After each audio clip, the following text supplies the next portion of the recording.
Tyson Fury returned to the ring with a win on Saturday night. He beat Aslanbek Makhmudov. Wasn't much of a spectacle, let's be honest. It was at the Tottenham Hotspur Stadium. After the fight, he called out his British rival, who was ringside, Anthony Joshua. All great panto. Rubbish, I would have said. Giving us his thoughts on that, the undefeated world cruiserweight champion and pundit, of course, Johnny Nelson. Hi, Johnny. It was funny, wasn't it? It was like WWE. And me and Spenny was sat in the studio, sitting out doing a watch along, and like, get up, AJ, don't stay there in the seats. And then afterwards, when he did his interview with Anna Woolhouse, and he said one or two things, I thought, no, good on you.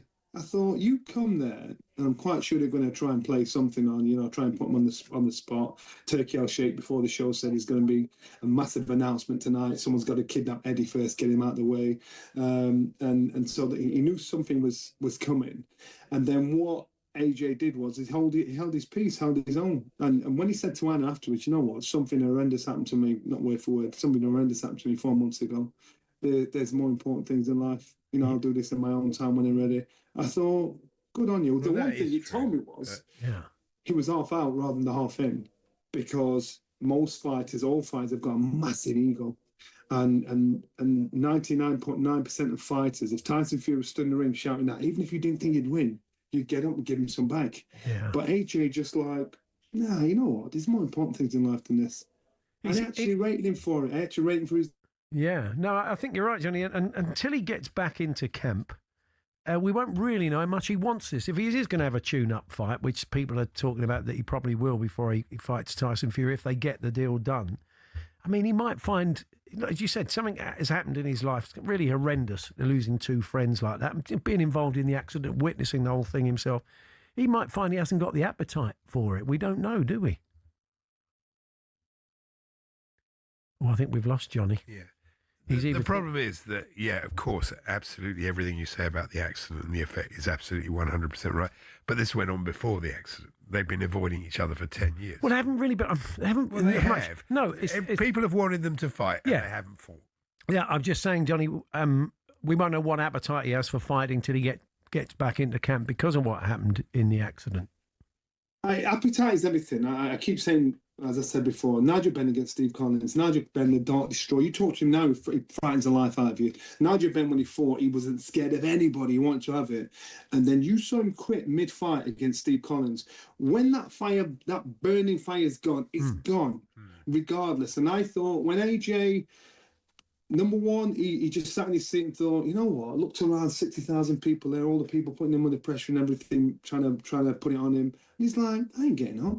Then afterwards, when he did his interview with Anna, I said, he's off out.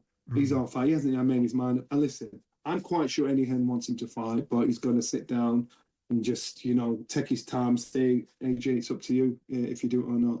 But this is AJ's call. And this is one of those serious adult times where you think there are more important things in life than this. And if the fire's not burning, the worst place you can be, if you don't want it, is in the ring. Yeah. And it's not saying he can't have it. He's saying, you know what, my heart's not in anymore. And so that conversation, what you had with Anna afterwards, gave me a different perspective on how he's looking at it. If he doesn't come back, Tyson has almost sort of said he doesn't want to fight an up-and-comer. He wants to prove a point. There's not a lot of fights out there for him. He says he'll walk away. I don't know, but I mean, without the AJ fight, there doesn't seem to be a lot for Tyson, does there? Listen, like it or not, even though this fight might be 3 years too late, this is the biggest fight in the world. Even now, it's the biggest fight in the world and everybody wants to see it. Everyone, even though it's too late down the line, everyone wants to see it. And so for AJ, his best dance partner is Tyson, and for Tyson, vice versa.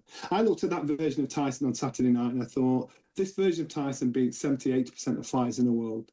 Do I look at him and think that version of Tyson can be a world champion again? No.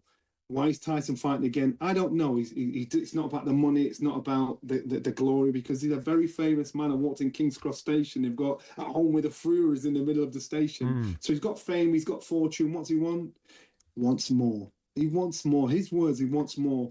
Unfortunately, in our sport, sometimes you want to quit the sport before the sport quits you. Yeah. And I think Tyson's going to put himself in a position where the sport quits him. Also, we saw Conor Benn in action against Regis Prograis. Going to watch that fight. Not a particularly great fight. He's taken a bit of heat. I know Paulie Malignaggi was on the watch along, got stuck into Conor a bit. I mean, what did you make of that performance? I think Paulie was a bit upset because he misunderstood what was being said by the commentators. They were talking about Nigel Benn being a two-weight world champion, and he thought they addressed that to Conor. So he's like, no, and he went mad at Netflix, and so they had to kind of correct him. In regards to Conor, remember Conor's last 3 fights had been at big stadium and won. Number 2, Conor had got paid $15 million.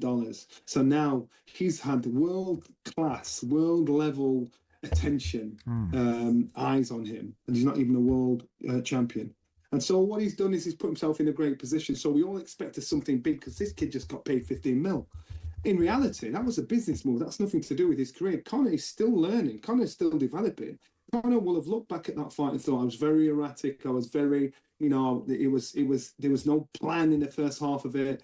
He settled down the second half of it, and he'll look back and think, I've got to adjust this, I've got to adjust that. Conor is not at the finish line yet to say now I'm ready.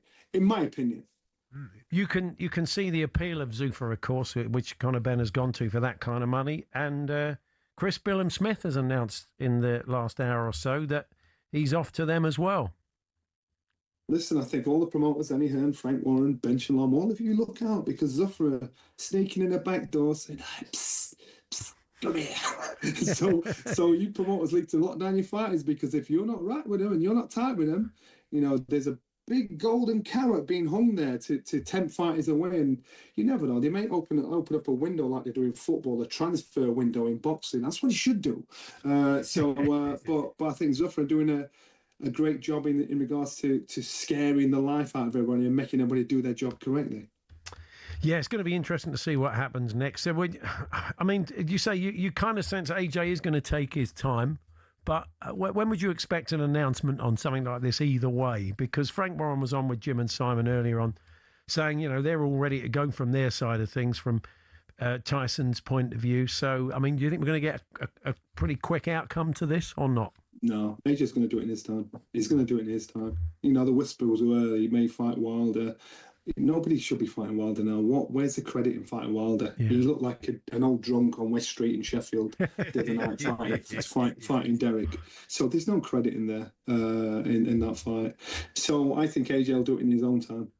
Derek seemed to be hinting that he wasn't done after all that. I don't know if he was. You never quite know with Derek whether he's joking or not. But Derek's not done.